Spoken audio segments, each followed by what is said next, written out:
Bonjour tout le monde, dans cette capsule-ci, on va discuter ensemble d'un problème statistique, ou plutôt un problème de probabilité, qui est certainement un de mes problèmes préférés en statistique. Ça va faire appel à une notion d'indépendance des probabilités. Excellent. Donc je vous pose le problème et ensuite je vous laisse, on va essayer en fait de le résoudre ensemble et vous allez pouvoir mettre la vidéo en pause si vous avez envie d'essayer de le résoudre par vous-même. Donc allons-y. D'abord, commençons par lire notre problème. Un roi provient d'une famille de deux enfants. Quelle est la probabilité que le second enfant de la famille soit une femme? C'est le problème avec lequel on travaille. Donc commençons par définir ensemble l'espace des probabilités. Donc l'espace des probabilités sont les suivantes. Donc appelons-la oméga. Donc dans oméga, j'ai toutes les possibilités qui auraient pu se produire. Donc, dans cette famille de deux enfants-là, le premier enfant aurait pu être un garçon et le second enfant aurait pu être encore un garçon. Donc ici, vous auriez deux garçons dans la famille et un de ces deux garçons-là serait un roi. Vous pouvez avoir le scénario où le premier garçon, en fait le premier enfant est un garçon et le second enfant est une femme. Vous avez le scénario où le premier enfant est une femme et le second enfant est un garçon. Et vous avez le scénario où le premier enfant est une femme et le second enfant est une femme. Donc ça, c'est si j'ai une famille.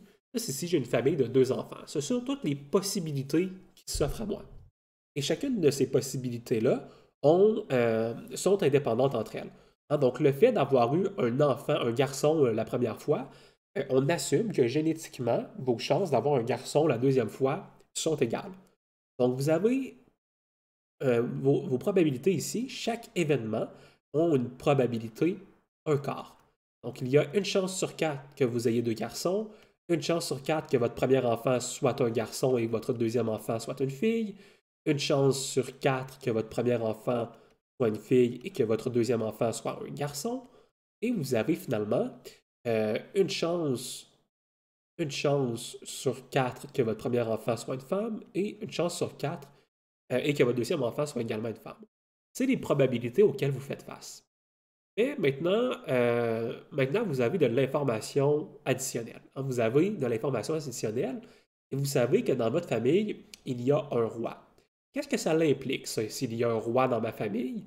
Eh bien, ça l'implique qu'un des enfants doit être un garçon. Et qu'est-ce que ça l'implique une fois de plus, ça?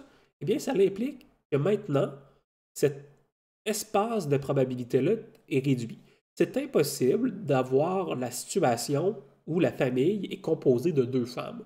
Pourquoi? Parce que si vous aviez été une famille composée de deux femmes, vous n'auriez pas de roi. Donc vous avez ici une probabilité conditionnelle.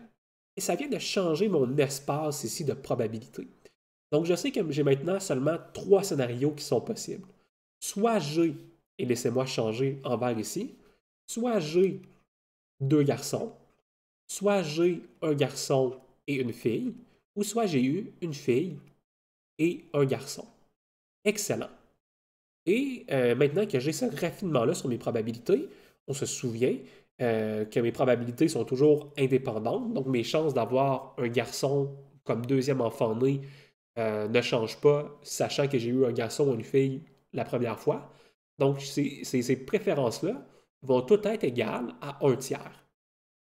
Vont toutes être égales à un tiers. On a maintenant notre nouveau problème simplifié. On a notre nouvel espace ici. Appelons cet espace-là maintenant euh, l'espace delta. Donc, j'ai mon espace delta de toutes les possibilités qui s'offrent à moi. Et quelle était la question qu'on avait? La question était, quelle est la probabilité que le second enfant, en fait qu'un des enfants, ici pas l'ordre de naissance, mais qu'un des deux enfants soit une femme? Eh bien, regardons. Dans le premier scénario, les deux enfants sont des hommes. Dans le deuxième scénario, un des enfants est une femme. Et dans le troisième scénario, un des enfants est également une femme. Donc, dans deux de ces trois scénarios-là, donc le scénario 2 et le scénario 3, eh bien, vous avez une femme. Vos probabilités d'avoir une femme, qu'il y ait une femme dans la famille, dans votre famille, va être égale ici à 2 tiers. Il y a deux chances sur trois. donc le scénario 2 et le scénario 3, que votre famille soit composée d'une femme, sachant qu'il existe déjà un roi dans votre famille.